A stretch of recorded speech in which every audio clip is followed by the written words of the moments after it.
할까라고 소돔을 위해 중보했습니다. 그 결과는 어떻게 되었을까요? 안타깝게도 소돔은 10명의 의인이 없어서 심판을 받게 됩니다. 그러나 그 심판 속에서도 하나님은 아브라함을 기억하시고 롯을 건져내십니다. 29절 말씀을 함께 보겠습니다. 29절입니다. 읽어보겠습니다. 하나님이 그 지역의 성을 멸하실 때, 곧 롯이 거주하는 성을 엎으실 때에 하나님이 아브라함을 생각하사 롯을 그 엎으시는 중에서 내보내셨더라. 아멘.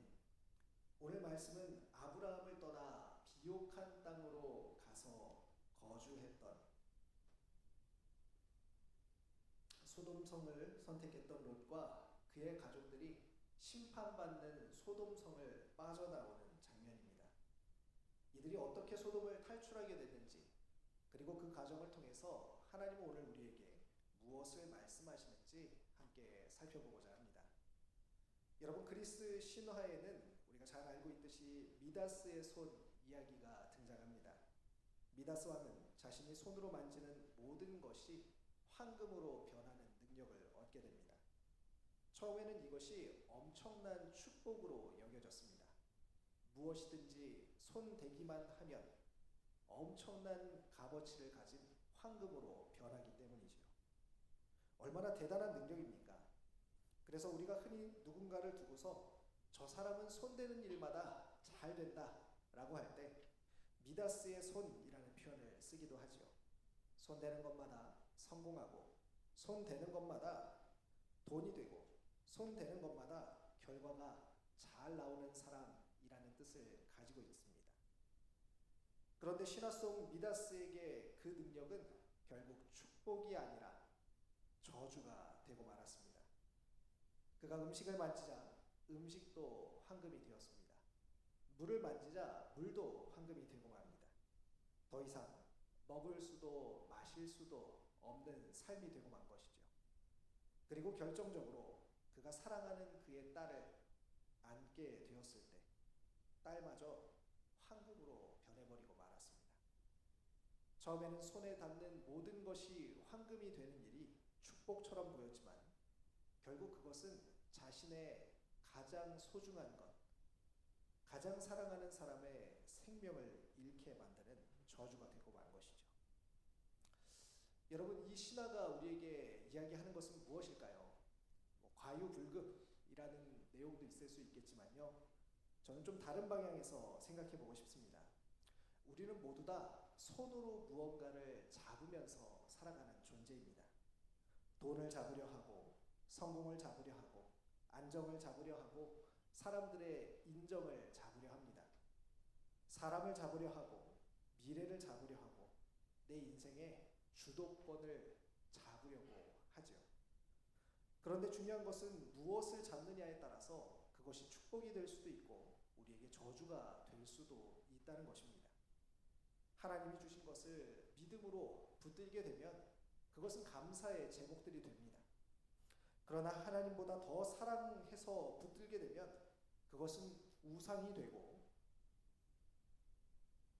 어느 순간 그것이 내 영혼을 굳게 만들고 내 삶의 생명력을 빼앗고 하나님께로 가는 길을 막아서는 저주가 되고 마는 것이죠. 오늘 본문에 나오는 롯과 그의 가족이 그랬습니다. 롯은 소돔에서 살았습니다. 소돔은 악한 도시였습니다. 그러나 동시에 롯은 그곳에서 많은 것들을 소유하고 안정된 삶을 살고 있었습니다. 집이 있었고, 재산이 있었고, 명예가 있었고, 지위가 있었습니다. 익숙한 삶이 그곳에 있었습니다. 소돔은 하나님 앞에서 심판받아 마땅한 도시였지만 어쩌면 롯에게는 쉽게 놓을 수 없는, 내 삶의 손들로 직접 쥐고 있는 것들이 너무나도 많은 그런 삶의 터전이었을 것입니다. 그래서 심판의 경고가 왔을 때도 롯은 즉시 떠나지 못하는 모습을 보여주죠. 그렇다면 롯과 그의 가족들은 어떻게 소돔을 빠져나오게 되었을까요? 먼저 우리가 기억해야 할 것은 우리는 스스로 소돔을 빠져나오는 사람들이 아니라 붙들려서 나온 사람들이라는 사실입니다. 본문의 상황은 매우 급박하게 전개됩니다. 천사들이 롯에게 말합니다. 15절을 보면은요, 롯을 재촉하고 있는데요. 일어나 여기 있는 내 아내와 두 딸을 이끌라. 이 성의 죄악 중에서 함께 멸망할까 하노라 라고 말하고 있습니다. 그런데 이런 긴급한 요청이요, 롯은 어떻게 반응합니까? 16절입니다. 그러나 롯이 지체하네. 여기서 지체하다라는 말은 와이트 마으마으라고 읽을 수 있는 표현입니다. 뜻은 머뭇거리다, 꾸물거리다, 지체하다라는 뜻을 가지고 있는데요. 롯은 지금 당신이 살고 있는 곳에 곧 재앙이 닥칠 것이다 라는 천사들의 경고에도 불구하고요, 머뭇거립니다. 꾸물거립니다. 뛰어나가지 않습니다. 급히 도망치지 않습니다. 왜 그랬을까요? 아마 본문이 구체적으로 설명해 주지는 않지만 소돔에 가지고 있던 것들, 그의 익숙한 삶들을 떠나는 것이 그만큼 어렵다는 이야기가 아닐까요? 떠나야 한다는 것은 알지만 쉽게 떠날 수 없습니다. 살려면 나가야 하는데 마음 한쪽은 여전히 이곳에 묶여 있는 것이죠. 이것이 바로 롯의 모습입니다. 그래서 16절은 계속해서 이렇게 말합니다. 같이 한번 읽어볼까요? 그 사람들이 롯의 손과 그 아내의 손과 두 딸의 손을 잡아 인도하여 성 밖에 두니 여호와께서 그에게 자비를 더하심이었더라. 여러분, 지금 롯과 그의 가족들이 어떻게 성 밖으로 나가고 있습니까? 아이고 주님, 제가 얼른 따라 나서겠습니다. 적극적으로 두 발로 따라가고 있습니까? 열심히 뛰어서 도망가고 있습니까? 그렇지 않습니다. 꾸물거리고 그 자리에 계속해서 있다 보니까요, 결국에는 천사들이 그 가족들의 손을 붙잡아서요, 손을 붙들고 이끌고 성 밖으로 나오게 됩니다. 여러분, 누군가의 손을 붙들고 달리기를 한다고 생각해 보십시오. 빨리 뛸 수 있겠습니까? 빨리 뛸 수 없지요. 아마 발도 안 맞아가지고 굉장히 늦었을 수도 있습니다. 또 넘어질 것처럼 위태로운 순간들도 있었을 수 있습니다. 하지만요, 그렇게 하지 않으면 도저히 나올 수 없는, 도저히 제 시간 안에 나올 수 없는 상황이 되니까요, 그들의 손을 붙잡고 어쩌면 강제로, 어쩌면 아주 강력한 힘을 발휘해서 끌고 나오게 되는 것이죠.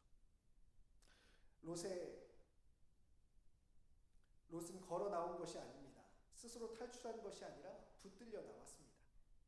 그리고 본문은 그 이유를 우리에게 말해줍니다. 여호와께서 그에게 자비를 더하셨습니다. 롯의 결단력이나 아니면은 롯이 그 성에서 탈출해야 된다는 확신이 있었기 때문이 아닙니다. 여호와께서 그에게 자비를 베푸셨기 때문에 나올 수 있었던 것이죠. 여러분, 우리는 이것을 가리켜서요, 구원이라고 말합니다. 구원은 내가 위험을 정확하게 판단하고 스스로 빠져나온 일이 아닙니다. 내가 지혜롭고 용감해서 탈출에 성공한 사건도 아닙니다.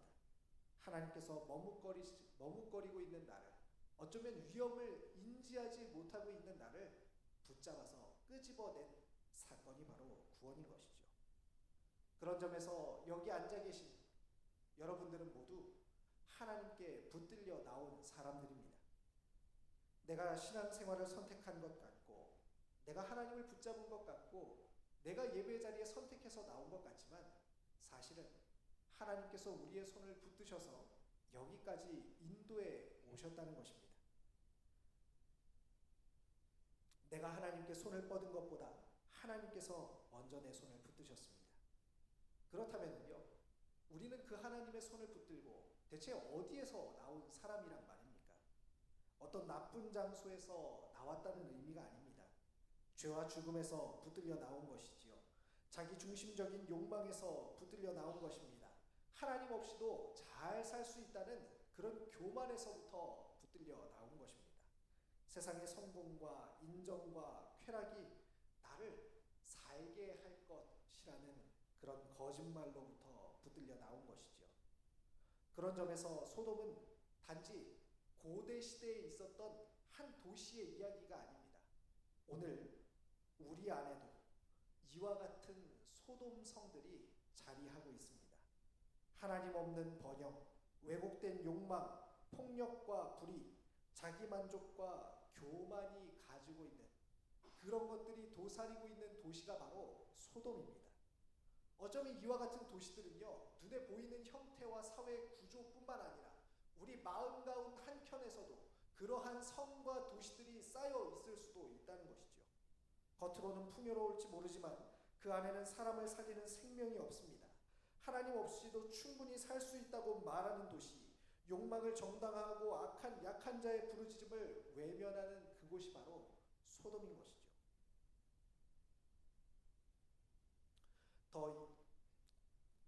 더 인정받아야 산다고 말하는 마음과 더 가져야 안전하다고 말하는 우리의 마음, 그런 우리의 욕망, 그리고 우리의 정체성, 이런 것들이 바로 우리 안에 있는 소돔 성입니다. 그런 우리를 하나님께서 붙들어 내셨습니다. 그런 점에서 믿음의 사람이란요, 하나님께 붙들려 끌려 나온 사람입니다. 나의 스스로 내 힘으로 구원을 이루는 사람이 아니라 하나님 손에 붙들려서 그 손에 의하여서 구원받은 사람이야말로 믿음의 사람이라고 할 수 있는 것이지요. 그런데 문제가 생깁니다. 어떤 문제입니까? 이렇게 구원받고 나서도요, 그 성으로부터 자유하지 못한 상태가 지속된다는 것입니다. 붙들려 나왔어도요, 여전히 뒤를 돌아보고 싶어 하는 것이 우리의 마음이라는 것이죠. 17절을 함께 보겠습니다. 우리 17절 말씀 같이 읽어보겠습니다. 도망하여 생명을 보존하라. 돌아보거나 들에 머물지 말고 산으로 도망하여 멸망함을 면하라. 천사들이 롯과 그의 가족들을 성 밖으로 이끌어낸 다음에 말하는 대목입니다. 너희들은 여기서 성 밖으로 나왔지만 이 성 바깥에서 지체하지 말고 더 멀리 저 산 위로 도망하여 생명을 보존하라라고 강력하게 이야기합니다. 그런데요, 여기서 중요한 것은요, 행동하는 것도 있지만 그 행동의 방향입니다. 하나님은 그들을 죽음의 자리에서 생명의 자리로 옮기고 계셨습니다. 그런데 생명의 자리로 가려면요, 뒤를 돌아보아서는 안 됩니다. 계속해서 앞으로 산 위로 올라가야 된다는 것이죠. 멸망의 자리에 머물러서는 안 됐습니다. 하지만 롯의 가족은 온전히 순종하지 못했다고 성경은 가르쳐줍니다. 26절입니다. 26절 읽어보겠습니다. 롯의 아내는 뒤를 돌아보았으므로 소금 기둥이 되었더라. 여러분, 롯의 아내는 왜 뒤를 돌아보았을까요?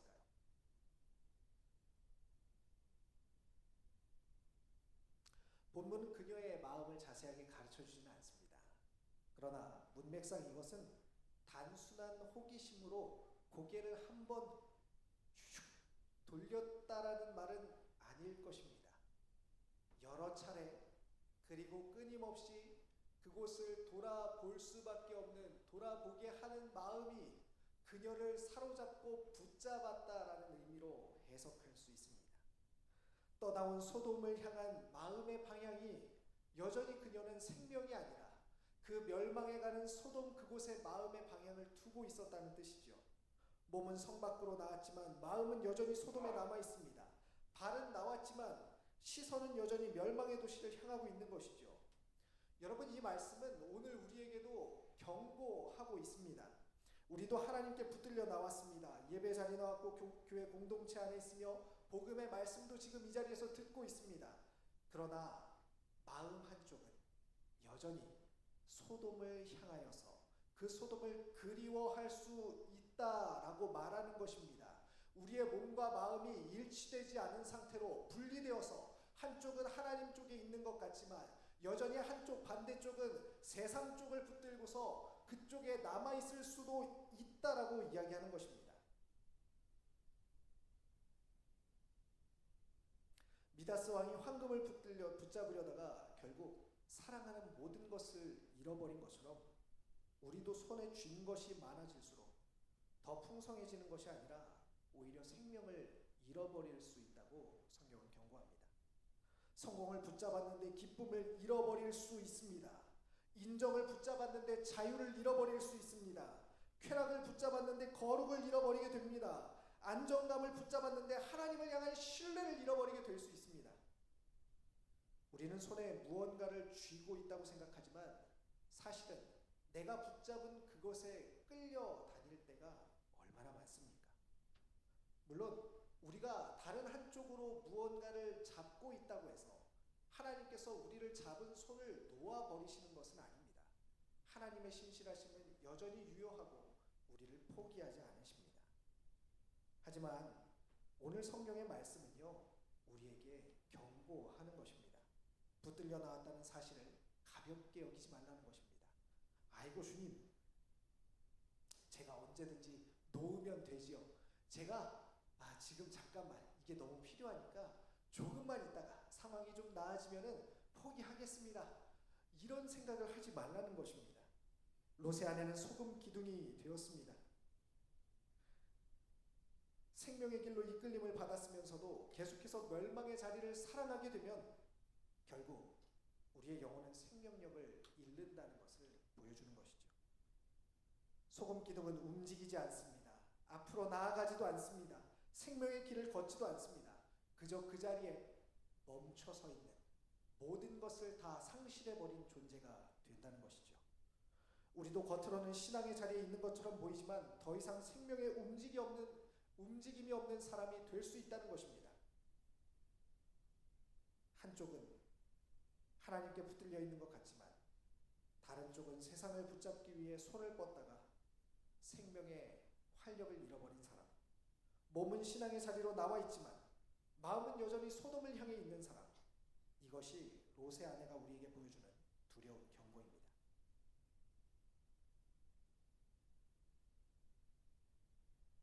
그런데요, 문제가 하나 더 있습니다. 이 말씀을, 이 경고를 몰라서 못하는 경우는 거의 없다는 것입니다.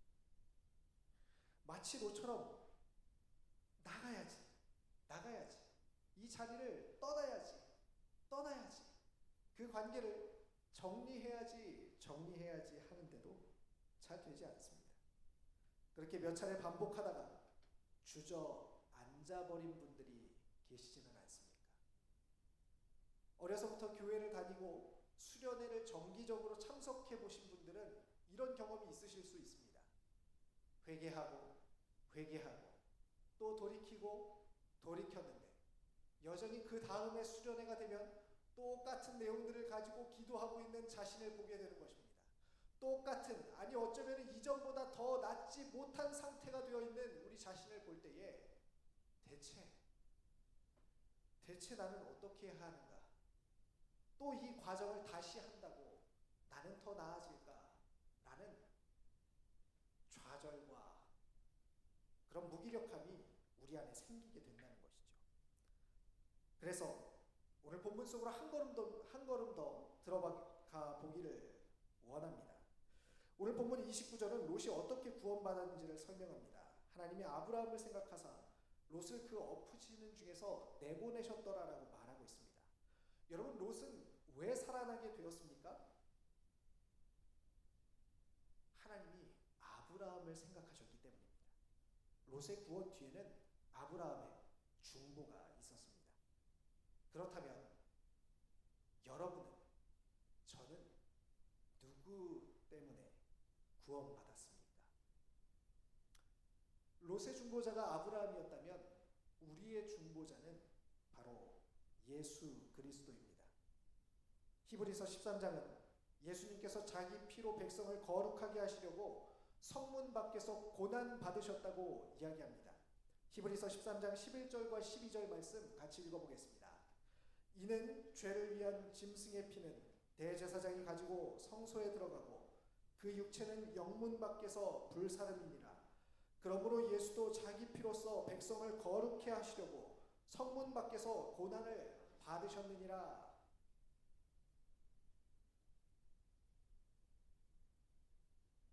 여러분이 우리가 믿고 따르는 예수님을 생각해 보시기 바랍니다.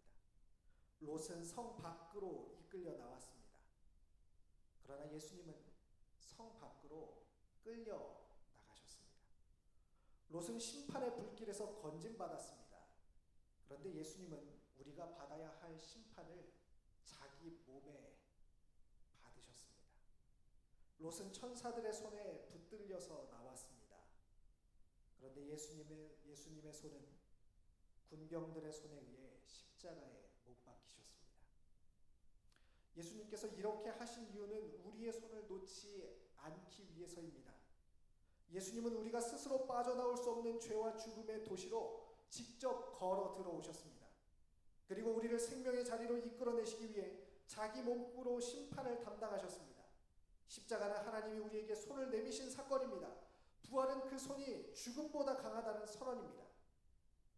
사랑하는 청년 여러분, 우리는 더 이상 스스로 탈출하기 위해서 스스로 탈출할 수 있다는 그 착각에 사로잡혀 헤맬 필요가 없습니다. 우리에게 필요한 것은 더 강한 자기 결심이 아닙니다. 우리에게 필요한 것은 죽음을 이기신 예수 그리스도의 손을 붙잡는 것입니다. 그리고 복음은 우리를 여기서 더 앞으로 나아가게 만듭니다. 여러분, 소돔을 떠나려면 어떻게 해야 될까요? 소돔이 나쁘다는 사실을 얼마나 더 우리 자신에게 확실하게 납득시키면 소돔을 떠날 수 있겠습니까? 그러면 정말 소돔을 떠날 수 있을까요? 저는 그렇지 않다고 생각합니다. 그 소돔을 떠나면 또 다른 소돔성으로 들어갈 것이 분명하기 때문입니다. 그게 우리가 가지고 있는 우리 스스로를 구원할 수 없다는 현실입니다. 그렇다면 소돔을 떠날 수 있는 유일한 방법은 소돔보다 더 아름다운 것을, 소돔보다 더 좋은 것을 볼 때입니다. 사람은 자신이 사랑하는 것을 떠나지 못합니다.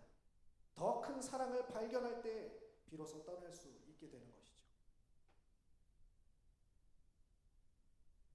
우리가 세상과 사람들의 인정으로부터 자유로울 수 있다는 것, 떠날 수 있다는 것은요, 그 인정과 사람들의 시선과 사랑이요, 나빠서라기보다는요, 그것보다 더 좋은 인정과 사랑을 얻었기 때문입니다.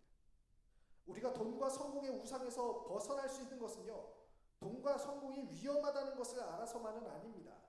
예수님 안에서 우리의 미래가 하나님 손 안에서 이미 안전하다는 사실을 붙들고 확신하기 때문입니다. 은밀한 죄에 빠져있는 분들이 계십니까? 그 죄가 부끄럽다는 사실을 알기만 해서는 그 죄에서 떠날 수 없습니다. 하나님 안에 있는 기쁨과 자유가 그 죄보다 우리에게 더 풍성하고 아름다운 삶을 허락한다는 것을 우리가 보고 경험할 때에만 그 죄로부터 떠날 수 있게 되는 것이죠. 그렇기에 복음은 단순히 우리를 뒤돌아보지 말라라고만 이야기하지 않습니다. 앞을 보라. 우리의 앞서가신 주님을 보라. 위에 계신 하나님을 보라고 말합니다. 죽음을 이기신 예수 그리스도를 보십시오. 우리의 손을 붙드신 주님의 손을 보십시오. 여러분들이 들어가야 할 하나님 나라의 생명을 보십시오. 소돔보다 더 아름다운 성, 하나님께서 만들어 가시는 새하늘과 새 땅을 바라보시길 바랍니다. 말씀을 정리합니다. 사랑하는 청년 여러분, 오늘 본문 우리에게 물어보고 있습니다. 여러분은 무엇에 붙들려 있습니까? 여러분은 하나님 손에 붙들려 있습니까? 아니면 여전히 소돔에 익숙한 것들과 나를 살게 해줄 것이라고 여겨지는 그것들에 붙들려 있습니까? 믿음의 사람은 스스로 나온 사람들이 아닙니다. 하나님께 붙들려 나오는 사람들입니다. 그 붙드신 손을 의지하며 그 사랑을 누리며 새로운 삶을 기쁨으로 누리는 것이야말로 믿음의 사람들이 이 땅을 살아가는 진정한 방법이라고 말씀을 기억하면서요, 좀 함께 찬양하고 기도하기로